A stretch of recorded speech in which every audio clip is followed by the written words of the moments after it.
Ето вижте тук кореновата система на тези растения.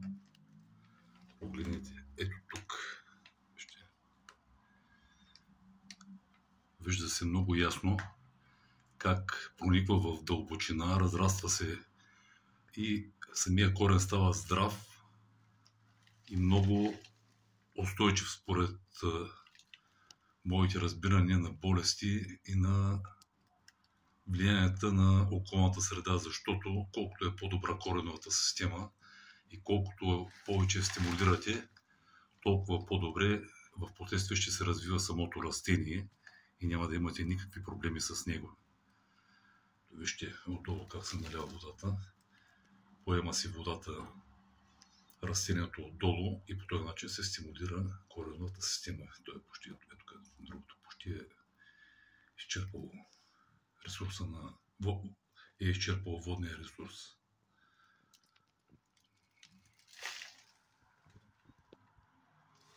Ето ги растенията.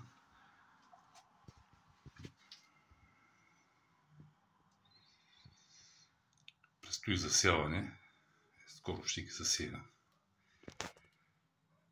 Ще имате възможност да наблюдавате непосредствено продължението на процеса и крайния резултат от него.